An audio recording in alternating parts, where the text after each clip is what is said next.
2025 সালে এসে আপনি যদি ভিডিও আপলোড করার পর এই 5টি ভুল করেন তাহলে সেই ক্ষেত্রে আপনি কিন্তু কন্টেন্ট মনিটাইজেশন পাবেন না বা আপনি ফেসবুক থেকে ইনকাম করার স্বপ্ন আপনাকে একদমই বাদ দিতে হবে। তো বন্ধুরা, কোন সেই 5টি ভুল আজকের এই ভিডিওটিতে বিস্তারিত আলোচনা করব। অবশ্যই ভিডিওটি শেষ পর্যন্ত দেখুন এবং আপনি যদি আমার চ্যানেলে প্রথমবার এসে থাকেন অবশ্যই চ্যানেলটি সাবস্ক্রাইব করে দিয়ে পাশে আসা বেল নোটিফিকেশনটি অন করে দিবেন, যাতে করে ভবিষ্যতেও ফেসবুক রিলেটেড এমন আরো ইনফরমেটিভ কন্টেন্টগুলো আপনারা পেতেই থাকেন। তো বন্ধুরা, আপনিও যদি 2025 সালে এসে ভিডিও আপলোড করার পর এই 1 নম্বর ভুলটি করে থাকেন তাহলে সেই ক্ষেত্রে মনিটাইজেশন পাওয়ার আশা আপনাকে চিরতরে বাদ দিতে হবে। এই 1 নম্বর যে ভুলটি আছে সেটি হলো শেয়ার করা। তো বন্ধুরা, আমরা অনেকেই আছি যাদের মাথার মধ্যে এই ভুল ধারণাটি আছে, সেটি হলো আমরা আমাদের ভিডিও ফেসবুক পেজ অথবা প্রোফাইলের মধ্যে আপলোড করে সেই ভিডিওটি যদি শেয়ার করি তাহলে সেই ক্ষেত্রে আমাদের এই ভিডিওগুলোতে বেশি পরিমাণে ভিউজ আসার পসিবিলিটি বেশি থাকে বা আমরা বেশি পরিমাণে ভিউজ পাবো। আর এই ধারণা থেকে আপনারা যে কাজটি করে থাকেন সেটি হলো আপনাদের ভিডিওটি আপলোড দেওয়ার পর আপনারা নিজেরাই নিজের আইডি থেকে সেই ভিডিওগুলো কিন্তু শেয়ার করেন। যদি আপনারা ফেসবুক পেজে ভিডিও আপলোড করেন সেই ক্ষেত্রে ওই ফেসবুক পেজের যে অ্যাডমিন আইডিটি আছে সেই অ্যাডমিন আইডিতেই আপনার ভিডিওটি একবার শেয়ার করে দেন। অথবা দেখা গেল আপনারা যদি প্রোফাইলের মধ্যে কাজ করেন তাহলে সেই ক্ষেত্রে আপনি যে প্রোফাইলের মধ্যেই ভিডিও আপলোড দিচ্ছেন সেই প্রোফাইল দিয়ে বিভিন্ন গ্রুপের মধ্যে আপনার ভিডিওটি শেয়ার করে দিচ্ছেন। এক্ষেত্রে যে বিষয়টি দেখা যায় সেটি হলো আপনাদের ভিডিওতে শেয়ার এসেছে 20টি 25টি, কিন্তু আপনার ভিডিওতে ভিউজ 5টি 7। এমতো অবস্থায় ফেসবুকের কাছে কিন্তু একটি ব্যাড সিগন্যাল চলে যাবে যে আপনার ভিডিওতে এতগুলো শেয়ার এসেছে কিন্তু আপনার ভিউজ মাত্র 4টি 5টি। এক্ষেত্রে ফেসবুক মনে করবে যে আপনি এখানে অথেন্টিক্যালি কোনো কিছু করছেন, যার কারণে আপনার ভিডিওতে বেশি পরিমাণে শেয়ার আসছে কিন্তু আপনার ভিডিওতে ভিউজ আসছে না। অথবা ফেসবুকের কাছে এরকমও অ্যালার্ট চলে যেতে পারে যে এই ক্রিয়েটরটি সঠিকভাবে ফেসবুকের মধ্যে কাজ করছে না, সে নিজের ভিডিও নিজে শেয়ার করে ভিডিওতে বেশি পরিমাণে আনঅথেন্টিক ভিউজ নিয়ে আসার ট্রাই করছে, যার ফলশ্রুতিতে আপনার এই ভিডিওটির রিচ কিন্তু অধিক সংখ্যক দর্শকের কাছে পাঠাবে না। এবং অধিক সংখ্যক দর্শকের কাছে যদি রিচ না পাঠায় তাহলে সেই ক্ষেত্রে আপনি কখনোই আপনার ভিডিও নিজে শেয়ার করে আপনার ভিডিওটি ভাইরাল করতে পারবেন না। আপনার ভিডিওটি যদি ভালো হয়ে থাকে ফেসবুক অটোমেটিক্যালি আপনার ভিডিও রিলেটেড যারা দর্শক আছে তাদের সাজেশনে নিয়ে যাবে, তাদের কাছে সাজেস্ট করবে, আপনার ভিডিওটিতে রিচ বাড়িয়ে দেবে, তখন কিন্তু অটোমেটিক্যালি আপনার ভিডিওতে ভিউজ আসবে। আপনারা ভিডিও ভাইরাল করার জন্য যে ভিডিওর লিঙ্ক শেয়ার করছেন বা ভিডিওটি আপনারা শেয়ার করে দিচ্ছেন, এটি না করে বা এই সময়টি নষ্ট না করে আপনারা কন্টেন্টের উপর ফোকাস করুন। আপনার কন্টেন্ট যদি ভালো হয় অবশ্যই দর্শকরা দেখবে, আর যখন একটি দর্শক আপনার ভিডিওটি দেখে নিজে থেকে শেয়ার করবে তখন কিন্তু এই ভিডিওগুলোতে বেশি পরিমাণে ভিউজ আসার পসিবিলিটি বেশি থাকে। এক্ষেত্রে আপনারা ভিডিও শেয়ার করার ক্ষেত্রে আরেকটি ভুল কাজ করে থাকেন। আপনি যে ভিডিওটি আপলোড করলেন সেই ভিডিওটির লিঙ্ক কপি করে নিয়ে আপনার মেসেঞ্জারে যতগুলো ফ্রেন্ড আছে সকলকে একই সাথে এই লিঙ্কটি শেয়ার করে দেন। এই কাজগুলো আপনারা করবেন না। 2 নাম্বার যে বিষয়টি আছে সেটি হলো ট্যাগ করা। আপনারা যারা ফেসবুক পেজ থেকে ভিডিও আপলোড করেন সেই ভিডিও আপলোড করার সময় আপনার পেজের মধ্যে যারা ফলোয়ার থাকে তাদেরকে আপনারা ট্যাগ করে সেই ভিডিওটি আপলোড করেন। অথবা আপনারা যদি ফেসবুক প্রোফাইলের মধ্যে কাজ করে থাকেন সেই প্রোফাইলে আপনার যতগুলো ফ্রেন্ড আছে তাদেরকে আপনি ট্যাগ করে ভিডিও আপলোড করেন, যার ফলশ্রুতিতে হয়তো প্রথম দিকে আপনার যেখানে 20টি 30টি ভিউজ আসতো সেখানে হয়তো 200 300 400 500 পর্যন্ত ভিউজ ইনক্রিজ হবে। কিন্তু আপনি যদি বেশি রকম এভাবে ট্যাগ করেন তাহলে সেই ক্ষেত্রে যাদেরকে আপনি ট্যাগ করছেন তারা কিন্তু বিরক্ত বোধ করবে এবং বিরক্ত বোধ করে যদি এই ভিডিওর পরিপ্রেক্ষিতে ফেসবুকের কাছে রিপোর্ট করে সেই ক্ষেত্রে আপনার এই ভিডিওটি কিন্তু একদমই রিচ ডাউন করে দিবে ফেসবুক এবং আপনার এই ভিডিওতে কিন্তু ভবিষ্যতে আর ভিউজ আসবে না বা নতুন নতুন দর্শকের কাছে ফেসবুক কিন্তু পাঠাবে না। আর একটি ভিডিও নতুন দর্শকের কাছে ফেসবুক যদি না পাঠায় তাহলে সেই ক্ষেত্রে এই ভিডিওতে কখনোই বেশি পরিমাণে ভিউজ নিয়ে আসা সম্ভব নয়। আর এমনও হতে পারে যদি রিপোর্টের সংখ্যা বেশি হয়ে থাকে আপনার ভিডিওটি টেক ডাউন করে দিবে বা ফেসবুক থেকে ডিলিট করে দিতে পারে। অথবা যদি আরো বেশি রকমের রিপোর্ট আসে সেই ক্ষেত্রে আপনি যে পেজ থেকে অথবা যে প্রোফাইল থেকে আপনি ভিডিও ট্যাগ করছেন এই পেজ বা প্রোফাইলে কিন্তু ডিলিট করে দিতে পারে ফেসবুক। তাই অবশ্যই আপনি যদি মানুষকে বেশি বেশি ট্যাগ করে থাকেন, এখনই ট্যাগ করা বন্ধ করে দিন। হয়তো সপ্তাহে 1-2টি আপনি ট্যাগ করলেন, অথবা ট্যাগ না করলেও কিন্তু আপনার ভিডিও ভাইরাল হবে এবং আপনার ভিডিওতে ভিউজ আসবে যদি আপনার কন্টেন্টের কোয়ালিটি ভালো হয়ে থাকে। 3 নাম্বার যে বিষয়টি আছে সেটি হলো ফেসবুকের মধ্যে কনসিস্টেন্ট থাকা। কনসিস্টেন্ট বলতে যে বিষয়টিকে বোঝায় সেটি হলো ধারাবাহিকতা বজায় রেখে কাজ করা। এই ধারাবাহিকতা বজায় রেখে কাজ করার এই যে মূল বিষয়টি আছে, এই বিষয়টি নিয়ে আপনাদের অনেকের মধ্যেই কিন্তু ভুল ধারণা আছে। সেটি হলো আপনাদেরকে অবশ্যই কনসিস্টেন্ট থাকতে হলে প্রতিদিন ফেসবুকের মধ্যে ভিডিও আপলোড করতে হবে অথবা কন্টেন্ট আপলোড করতে হবে। এটি কিন্তু কখনোই নয়। আপনি যদি ফেসবুকের মধ্যে কনসিস্টেন্ট থাকতে চান তাহলে সেই ক্ষেত্রে আপনি যদি শুধুমাত্র বড় ভিডিও ফেসবুকের মধ্যে পাবলিশ করেন তাহলে সেই ক্ষেত্রে আপনি সপ্তাহে 1টি ভিডিও আপলোড করতে পারেন, অথবা সপ্তাহে 2টি ভিডিও আপলোড করতে পারেন, অথবা আপনি প্রতিদিন ভিডিও আপলোড করতে পারেন। আর এই কনসিস্টেন্ট থাকার জন্য যে বিষয়টি আপনাকে মেনটেন করতে হবে সেটি হলো আপনি যদি সপ্তাহে 1টি ভিডিও আপলোড করেন তাহলে সেই ক্ষেত্রে সপ্তাহের যে দিনে এবং যে সময়ে আপনি ভিডিও আপলোড করেন অবশ্যই সেই একই দিনে এবং একই সময়ে আপনাকে প্রতি সপ্তাহে ভিডিও আপলোড করতে হবে।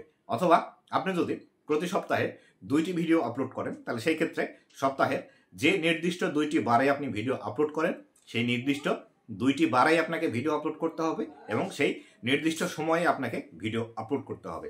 এটি বড় ভিডিও, টেক্সট পোস্ট অথবা ইমেজ পোস্ট অথবা রিলস পোস্ট করার ক্ষেত্রেও কিন্তু একই। আপনার মনে হলো এখন একটি রিলস পোস্ট করতে হবে ফেসবুকের মধ্যে, আপনি একটি রিলস পোস্ট করে দিলেন।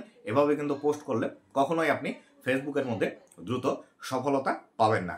অবশ্যই এই বিষয়টি মাথায় রেখে ফেসবুকের মধ্যে কাজ করতে হবে। আপনি যদি রিলস ভিডিও এবং বড় ভিডিও, টেক্সট পোস্ট এবং ইমেজ পোস্ট কম্বাইন করে ফেসবুকের মধ্যে পাবলিশ করতে চান তাহলে সেই ক্ষেত্রে বড় ভিডিওর জন্য একটি নির্দিষ্ট সময়, রিলস ভিডিওর জন্য একটি নির্দিষ্ট সময়, টেক্সট পোস্ট কখন করবেন তার জন্য একটি নির্দিষ্ট সময় এবং ইমেজ পোস্ট আপনি কখন করবেন তার জন্য একটি নির্দিষ্ট সময় আপনাকে বেছে নিয়ে সেভাবে পোস্ট করতে হবে। এভাবে আপনি সরাসরি পোস্ট করে কখনোই কিন্তু টাইম মেনটেন করতে পারবেন না। তার জন্য আপনাকে অবশ্যই ভিডিওগুলো বা আপনি যে কন্টেন্টগুলো ফেসবুকের মধ্যে আপলোড করবেন সেটি আগে থেকেই আপলোড করে শিডিউল টাইম দিয়ে রাখবেন। আপনার যে শিডিউল টাইম দিবেন সেই শিডিউল টাইম অনুযায়ী সেই কন্টেন্টগুলো ফেসবুক অটোমেটিক্যালি কিন্তু ফেসবুকের মধ্যে পাবলিশ করে দিবে। এইভাবে কাজ করলে দ্রুতই কিন্তু আপনি সফলতা পাবেন। 4 নাম্বার যে বিষয়টি আছে সেটি হলো ভিডিও ডিলিট করা। আমরা অনেকেই আছি যারা ফেসবুকের মধ্যে ভিডিও আপলোড করার পর সেই ভিডিওটি দেখতে ভালো হয়নি বা সেই ভিডিওটি দেখতে ভালো লাগছে না বা আপনার এখানে কোনো ভুল আছে বা এই ভিডিওর মধ্যে আরো কোনো বিষয় অ্যাড করা যেত, এই বিষয়টি দেখার পর আপনারা ভিডিওটি ডিলিট করে দেন। একটি ভিডিও আপনি যখন ফেসবুকের মধ্যে আপলোড করে সেই ভিডিওটি আবার ডিলিট করে দিলেন, এটির জন্য কিন্তু ব্যাড ইফেক্ট আপনার ফেসবুক পেজের মধ্যে পড়ে এবং পরবর্তীতে আপনি যখন আবার নতুন একটি ভিডিও আপলোড দিবেন সেই ভিডিওতে কিন্তু আগের মতো আর রিচ দিবে না বা আপনার যারা দর্শক আছে তাদের কাছে কিন্তু আপনার এই ভিডিওটির রিচ পৌঁছাবে না। তাই অবশ্যই আপনি যখন একটি ভিডিও ফেসবুকের মধ্যে আপলোড দিবেন অথবা যখন একটি কন্টেন্ট আপনি রেডি করছেন সেই কন্টেন্টটি আপলোড করার আগেই বিস্তারিতভাবে দেখে নিন কোথাও কোনো ভুল আছে কিনা, কোথাও কোনো বিষয় অ্যাড করতে হবে কিনা বা কোথাও আপনার কোনো কাট লাগাতে হবে কিনা। এই বিষয়গুলো দেখে দরকার হলে 5 বার 7 বার আগে আপনি আপলোড দেওয়ার আগেই রিভিউ করুন। রিভিউ করার পর তারপরে সেই ভিডিওটি ফেসবুকের মধ্যে আপলোড করুন। একটি ভিডিও ফেসবুকের মধ্যে আপনি যখন আপলোড করে দিলেন সেই ভিডিওটি আর যাতে ডিলিট করতে আপনার না হয় সেভাবে কিন্তু আপনাকে প্রফেশনালি কাজ করতে হবে। এই বিষয়গুলো কিন্তু আপনাকে অবশ্যই মেনটেন করে তারপরে ফেসবুকের মধ্যে কাজ করতে হবে। আর এই বিষয়গুলো আপনি যদি মেনটেন করে কাজ করেন তবে কিন্তু আপনি ফেসবুকের মধ্যে সফলতা পাবেন, নতুবা কিন্তু সফলতা পাবেন না বা আপনি দীর্ঘদিন কাজ করার পর হয়তো সফলতা পাবেন। যেখানে আপনার 2-3 মাসে সফলতা পাওয়ার কথা ছিল সেখানে আপনার 1 বছরের বেশি সময় লেগে যেতে পারে। তাই অবশ্যই ভিডিও আপলোড করার আগে যত চেক করার প্রয়োজন সবগুলো চেক করে নিন। চেক করার পর তারপরে ভিডিওটি ফাইনাল হলে তারপরে আপনি ভিডিও ফেসবুকের মধ্যে আপলোড করুন। 5 নাম্বার যে বিষয়টি আছে সেটি হলো বারবার আপনার ভিডিওতে ভিউজ আসছে কিনা এই বিষয়টি দেখা। আমরা যারা নতুন আছি বা নতুন যারা আমরা ফেসবুকের মধ্যে কন্টেন্ট ক্রিয়েট করা শুরু করি তারা কিন্তু এই ভুল কাজটি আমরা করে থাকি। একটি ভিডিও আপলোড দেওয়ার পর থেকে আমরা বারবার গিয়ে দেখি যে আমার ভিডিওতে কতগুলো ভিউজ আসলো, কে কমেন্ট করলো, কেউ লাইক করলো কিনা বা কতগুলো লাইক আসলো।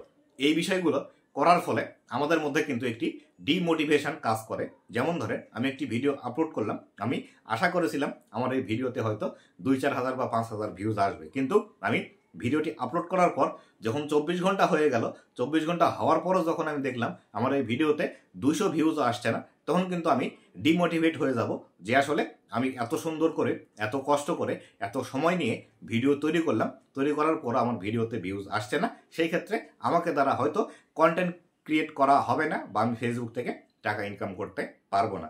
যার ফলশ্রুতিতে আপনারা কিন্তু পরবর্তী ভিডিও তৈরি করতে সময় নিয়ে নেন বা অধিক সময় লেগে যায় আপনার ভিডিও তৈরি করতে, এবং পরবর্তী ভিডিওর কোয়ালিটি কিন্তু একটু ড্রপ করে।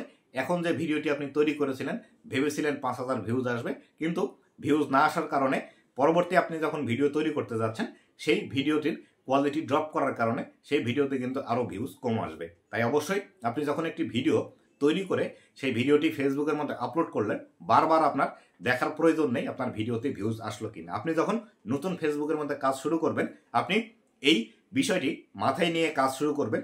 আগামী 6 মাস আমার ভিডিওতে একটিও ভিউজ আসবে না। আমি আগামী 6 মাস যে ভিডিওগুলো ফেসবুকের মধ্যে আপলোড করব, এই ভিডিওগুলো থেকে আমি জাস্ট কাজ শিখব, কিভাবে ফেসবুকে কাজ করতে হয়, কিভাবে ভিডিও আপলোড দিতে হয়, কোন বিষয়গুলো করতে হয়, কোন বিষয় করলে ভিডিওতে বেশি ভিউজ আসবে, এই বিষয়গুলো আপনি শেখার জন্য কাজ করবেন। এরকম মেন্টালিটি যদি আপনার থেকে থাকে, তাহলে সেই ক্ষেত্রে আপনার ভিডিওতে বেশি পরিমাণে ভিউজ আসবে, আপনার ভিডিওর কোয়ালিটি দিন দিন উন্নত হবে।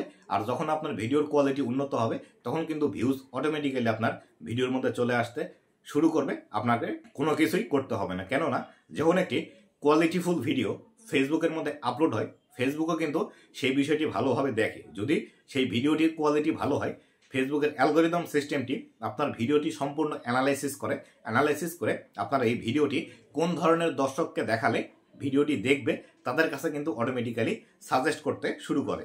তাই অবশ্যই আপনারা ভিডিও আপলোড করার পর বারবার এই বিষয়টি চেক করবেন না যে আপনার ভিডিওতে কত ভিউজ আসলো, কত লাইক আসলো বা কে কমেন্ট করলো। ভিডিও আপলোড করেছেন, আপলোড করে আপনারা ভুলে যান যে আপনার একটি ফেসবুক পেজ আছে।